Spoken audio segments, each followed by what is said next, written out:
Penanggalan dalam naskah bagian jenis kertas oleh Ari Tursinohadi. Berargumen bahwa sebuah teks atau tradisi sudah ada sejak dahulu kala dalam sebuah kajian ilmiah, hal tersebut merupakan hal yang tidak masuk akal. Kajian ilmiah membutuhkan sesuatu yang rasional. Kajian ilmiah membutuhkan jawaban yang dapat diukur lewat akal. Untuk mendapatkan jawaban yang masuk akal, dibutuhkan penelitian dengan metode yang tepat. Sama halnya dengan penentuan umur sebuah naskah. Kodikologi secara spesifik membahas mengenai deskripsi fisik naskah. Salah satu tujuan kodikologi adalah untuk menentukan usia naskah.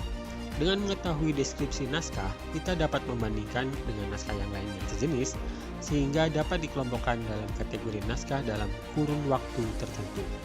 Salah satu cara mengetahui umur naskah dapat diamati lewat jenis kertasnya. Di beberapa negara di dunia tercatat memiliki kertas-kertas tradisional, misalnya seperti Hanji di Korea, papirus di Mesir, dan washi di Jepang. Di Indonesia, memiliki kertas tradisional yang disebut daluang.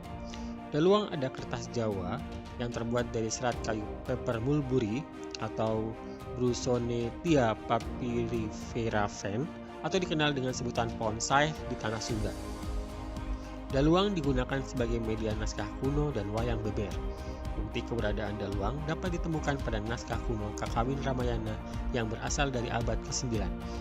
Dalam naskah itu disebutkan daluang digunakan sebagai bahan pakaian pandita atau sebutan untuk orang yang bijaksana. Kertas daluang.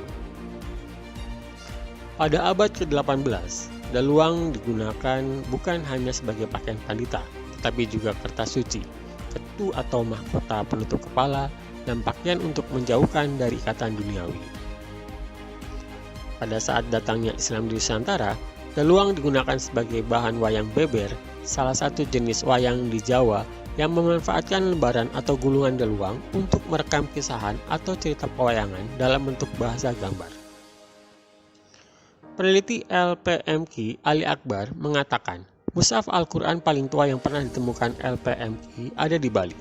Mushaf Al-Quran tersebut berasal dari tahun 1625 Masehi, terbuat dari daluang yang sangat halus seperti kertas. Daluang sebagai bagian dari tradisi tulis di Indonesia diperkirakan sudah ada sejak abad ke-14.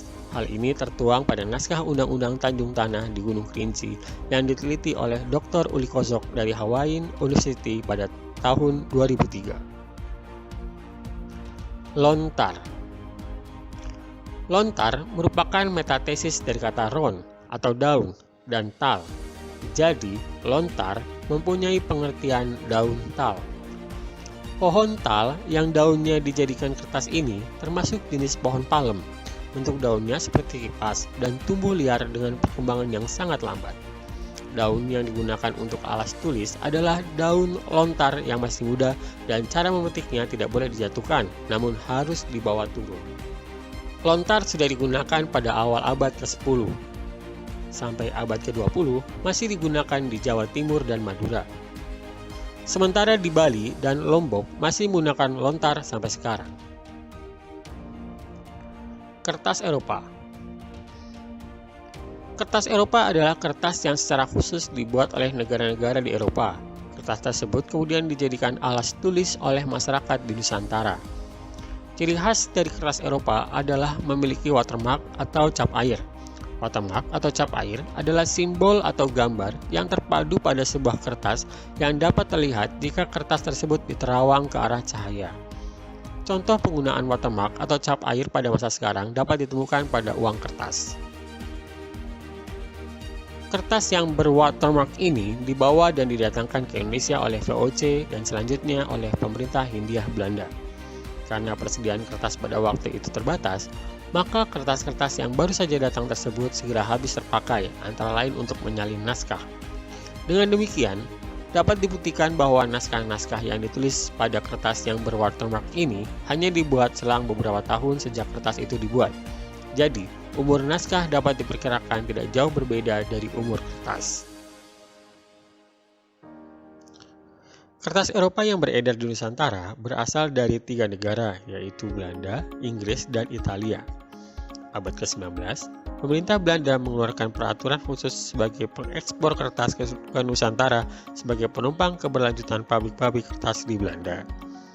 Macam-macam bentuk watermark antara lain Propartia Foolscap Belanda produksi tahun 1704 sampai 1810. Lambang Amsterdam produksi tahun 1635 sampai 1796. Penunggang kuda kerajaan Belanda produksi tahun 1762 sampai 1796. Gambar dengan tulisan Made in Austria. Gambar monogram kerajaan Inggris produksi tahun 1687 sampai 1775. Strasbourg Lily produksi abad ke-17. Gambar 7 provinsi singa pedang produksi tahun 1656 sampai 1800. Sarang lebah Tuan Hong produksi tahun 1683 sampai 1807.